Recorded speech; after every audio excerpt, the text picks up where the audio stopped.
नमस्कार, आप देख रहे हैं न्यूज स्टेट बिहार झारखंड और मैं हूं आपके साथ ऋषिका मिश्रा। जदयू के राष्ट्रीय कार्यकारी अध्यक्ष संजय झा ने गुरुवार को कहा कि हमें खुशी है कि केंद्रीय मंत्रिमंडल ने एक देश एक चुनाव के संबंध में पूर्व राष्ट्रपति रामनाथ कोविंद की अगुवाई वाली उच्च स्तरीय समिति की सिफारिशों को स्वीकार कर लिया है। मुख्यमंत्री सह जदयू के राष्ट्रीय अध्यक्ष नीतीश कुमार आरंभ से ही एक देश एक चुनाव की नीति के समर्थक रहे हैं। संजय झा ने कहा कि इसी साल 17 फरवरी को वो दिल्ली में पार्टी के नेता राजीव रंजन सिंह उर्फ लल्लन सिंह के साथ पूर्व राष्ट्रपति रामनाथ कोविंद की अध्यक्षता वाली उच्च स्तरीय समिति से मुलाकात की थी और वन नेशन वन इलेक्शन के संदर्भ में जदयू के नजरिए से संबंधित आधिकारिक ज्ञापन सौंपा था।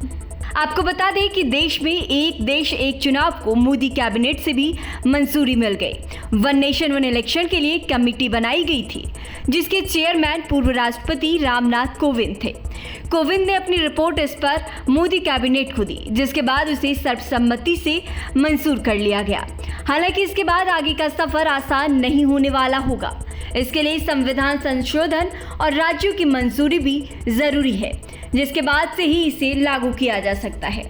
वन नेशन वन इलेक्शन यानी कि एक देश एक चुनाव को मोदी कैबिनेट से मंजूरी मिलने के बाद केंद्रीय मंत्री अश्विनी वैष्णव ने कहा कि हाई लेवल कमेटी की सिफारिशों को मंजूर कर लिया गया है। उन्होंने कहा कि साल 1951 से साल 1967 तक देश में एक साथ ही चुनाव होते थे।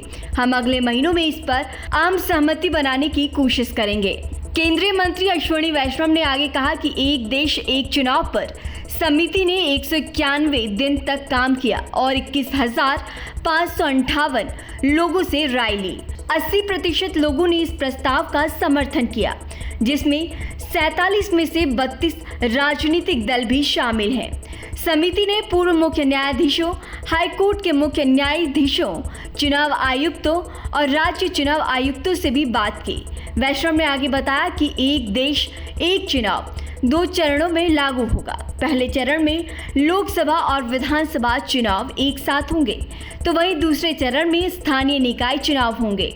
एक देश एक चुनाव पर पूर्व राष्ट्रपति रामनाथ कोविंद की रिपोर्ट को नरेंद्र मोदी की कैबिनेट से मंजूरी मिल गई। माना जा रहा है कि अब केंद्र सरकार इसे शीतकालीन सत्र में संसद में लाएगी। हालांकि ये संविधान संशोधन वाला बिल है और इसके लिए राज्यों की सहमति भी जरूरी है।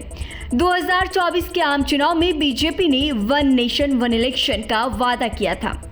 मार्च में रामनाथ कोविंद के नेतृत्व में पैनल ने अपनी 18,626 पेज वाली रिपोर्ट प्रस्तुत की थी।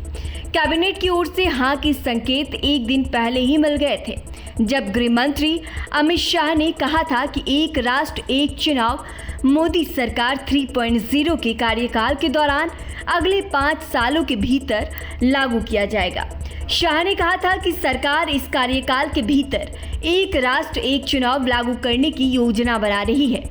पिछले महीने ऐतिहासिक तीसरी बार शपथ लेने के बाद अपने स्वतंत्रता दिवस के संबोधन में प्रधानमंत्री नरेंद्र मोदी ने भी एक राष्ट्र एक चुनाव का जिक्र किया था। उन्होंने जोर देकर कहा था कि लगातार चुनाव देश के विकास को धीमा कर रहे हैं। न्यूज नेशन अब व्हाट्सएप पर खबरों के ताजा अपडेट के लिए न्यूज नेशन के इस QR कोड को स्कैन करें।